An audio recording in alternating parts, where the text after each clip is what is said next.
Hey guys, thank you for tuning in. My name is Simon Godhealth and I run the YouTube channel Simon Godhealth Gear Demos.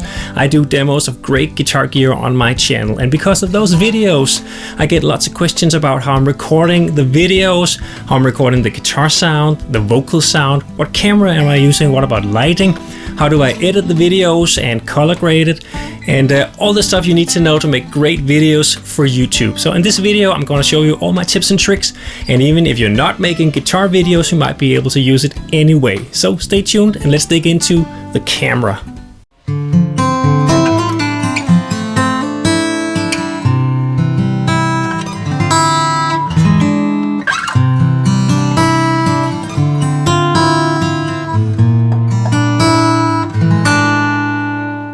So right now you're looking at me talking to you through my Panasonic GH5 camera, and I've had that camera for like 2-3 months and I really dig it. I'm shooting 4K just because I can, and because when I look at videos that I thought were really cool like 4, 5, 6 years ago, when I see those videos today I think maybe not, just because the quality of the videos, that's just getting better and better. So if you can shoot 4K and you're not making 2-3 hour long videos, I suggest you do that. It's a killer camera, but I just want to say that if you look at my videos like 2-3 months ago, I have done a lot of videos with another camera, which is this guy I'm looking into right now. It's the Canon camcorder. It's an HD camera, and I've made countless videos with that camera. And what I do with it is that when I import the video into Final Cut Pro, I sharpen the image just a little bit. I'm going to show you that in a minute. And my point is that it's cool to have a great camera, but you probably have a great camera already if you got a great phone like an iPhone, or my son has a OnePlus 6 phone and it's shooting great 4K video. So maybe you don't need to go out and buy a new camera to make great videos for YouTube. Now, so just to prove my point, this is recorded with my iPhone 6, and I think you could easily make great YouTube videos with this phone too.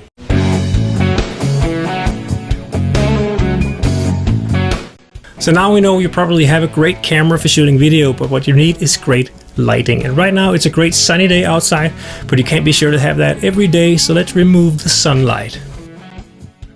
Now it's getting really difficult to shoot a video. Let's add some lights over here. And let's add some lights to my left side. Still, you need some light in front of me, so let's add some front light. So now we can shoot a video, and actually I have some light above me too, just in case you need it. And you might not need all 4 lights going on at the same time, but you can experiment with that and just mix and match for whatever you need for your video. But it's really important to have great lighting.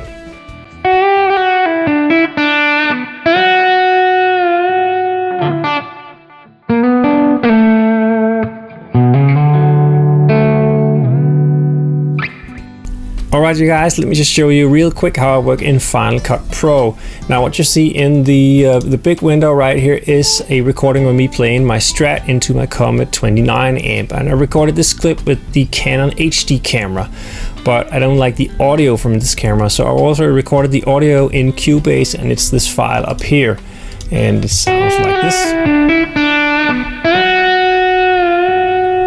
So that's the stereo file I want to use together with this video file. And what I do is I select both files and right click and choose synchronize clips. And up here I'm just gonna call this one HD and Strat, because I'm playing a Strat and it's the HD camera. And it says use audio for synchronization. I like that. And it says disable audio components on the video. And I'm gonna press OK. And real quick it's gonna give me a new synchronized file that I can drag into my timeline.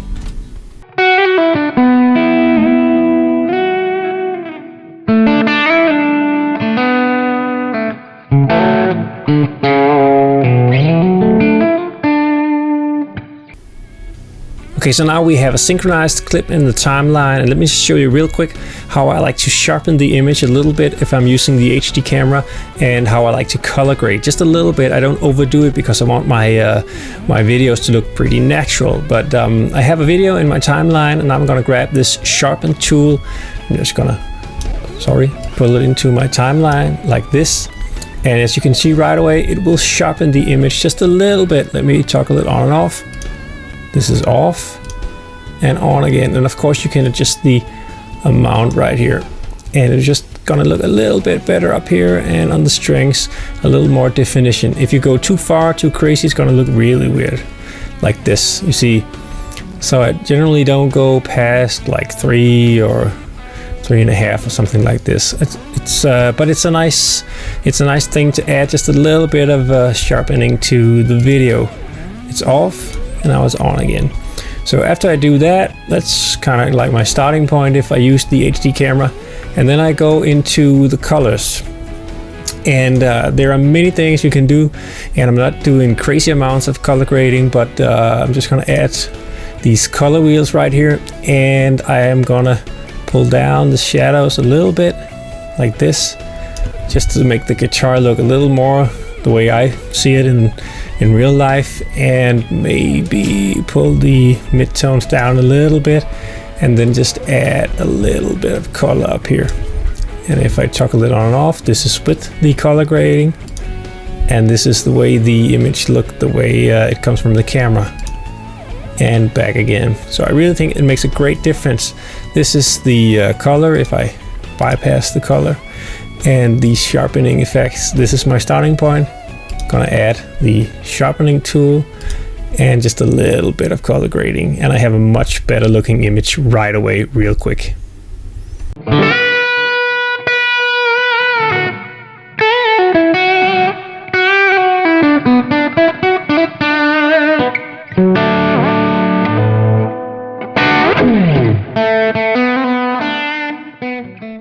So when I open up Cubase, what I get is this window right here, and I have different templates for different projects right here. And if I'm doing a guitar demo where I want to be able to speak, record some guitar, and also do a track, I just hit this preset right here. It says guitar demo preset number 2, and it has preloaded drum tracks and also a preloaded bass and a keyboard. So I can quickly set up a track if I want to play along to something. So I just hit create. Okay, so this is what I usually see when I pull up this template. This is a song I have already recorded for a pedal demo, and I usually start with a drum track, and that will sound something like this.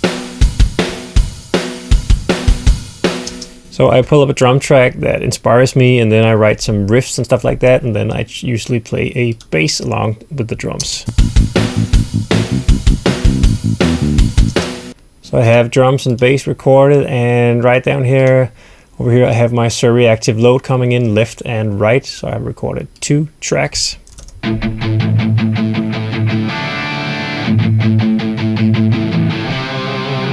This is a distortion pedal I am demoing, and I also have a guitar on the center. I mean, I have one panned left and one right, and then one at the center. And together it sounds like this.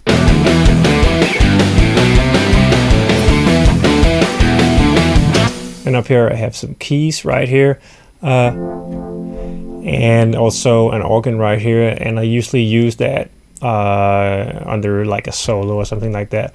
And I have a solo track down here, and it sounds something like this.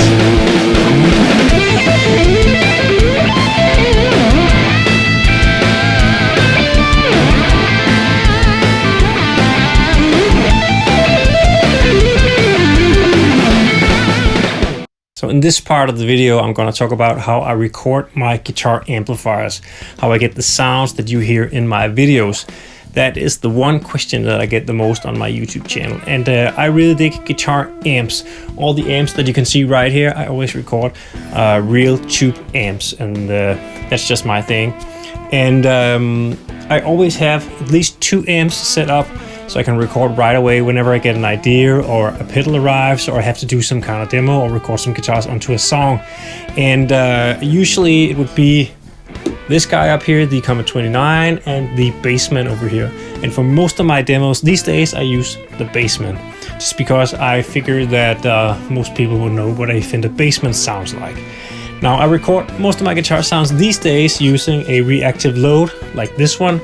This is the 2 notes torpedo capture, or I use the Shure reactive load. I use the Shure the most. It's always hooked up to my Fender Bassman right there. And what that does is I hook up the Fender Bassman amp into the Shure reactive load, and from the reactive load I can take a line out into my audio interface. and that's where I insert an impulse response, which is kind of like an audio file of the sound of my guitar cabinet. And the reason why I do this is because it's really easy for me to do, and that allows me to record late at night or in the middle of the night if I want to, and I can do that without making any noise. If you see my videos and watch my channel and follow some of my early demos, you know that I really dig miking up cabs. And I've mic'd up cabs and recorded those for more than 100 videos, and you can find all those on my YouTube channel. I've also done tutorials about how I like to mic up cabs and 412 cabs and open back cabs like combos and stuff like that. You can find all that good stuff on my YouTube channel. And I still mic up stuff sometimes. I still mic up cabs when I need to. But usually if you listen to a new demo that I'm doing, it would be the bassman into the Shure Reactive Load, into an impulse response of this Module 412 that I've made myself using 4 different microphones.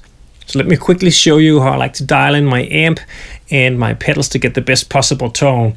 And it's not going to be a huge demo about this because I have already done videos about it, and you can find those on my YouTube channel. But I like to set my amps up right on the edge of breakup to get a sound that's clean. But if I hit it with a pedal, it's going to go into natural overdrive.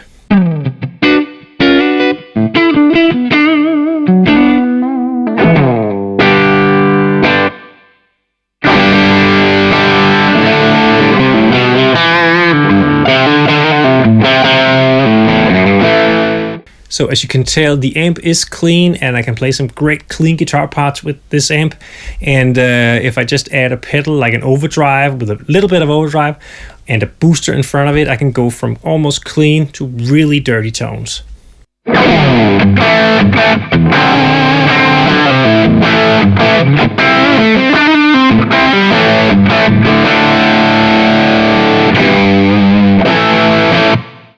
So if we talk sound, especially on the vocal mic, I use the small mic down here. It's called a lavalier mic, and it's really small, and it's not the best vocal mic, but I use it because I have to free my hands and not worry about where the mic is, because I have to be able to play. A lot of what I do is guitar videos where I show something and then I have to talk about it. So I have to be able to do this.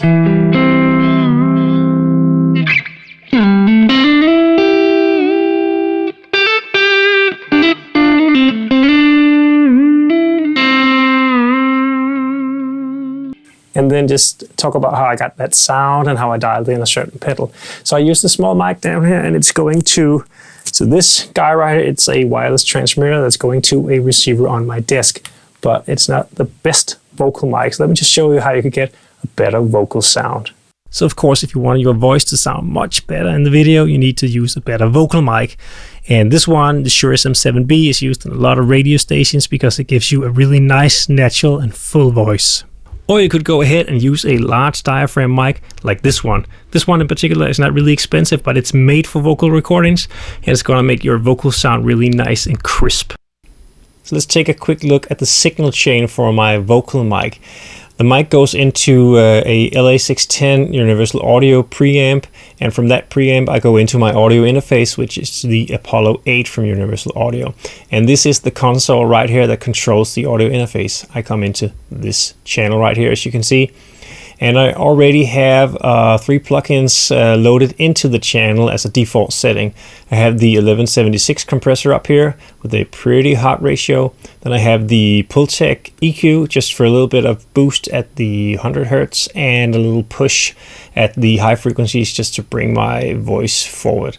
And then the this one down here is the LA2A compressor to just even out things and make it nice and smooth. That's my signal chain for recording my voice. So let's talk about your video background just for a second. Right now I'm sitting in front of a blue background, which is a paper background that I use sometimes in my videos. And I use it when I don't want the listener or the viewer to focus on anything else than what I am saying. I don't want them to focus on what I have in the background. Maybe the clock is ticking or I have some poster on the wall, and I don't want them to see that. I just want them to hear what I'm saying and what I'm showing.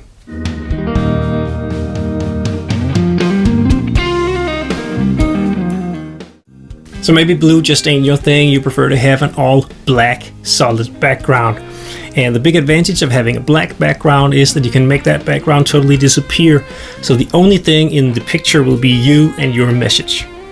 Now, a third option is to shoot in front of a green screen, and that way you can choose any background color you want in the editing process.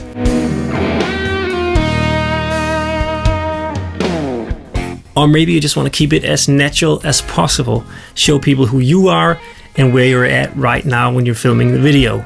If you're doing great videos about tasty food, maybe you want to show them your kitchen. If you're doing traveling videos, we want to see where you are and what it looks like. Me, I do a lot of guitar videos, so I shoot a lot of those videos in front of my amps right here because that's really what I'm all about. So choose a background that fits your video and your message.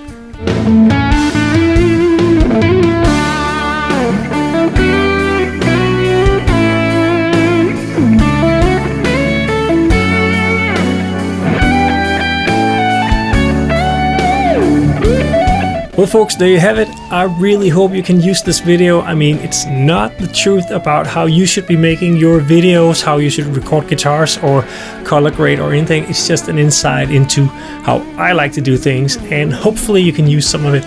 And if you use it, just let me know in a comment under the video. I'll be really happy about that. And if you find something that I didn't really explain enough or something like that, just ask me under the video and I'll be really happy to help. Take care, come back and see me for much more videos. See ya.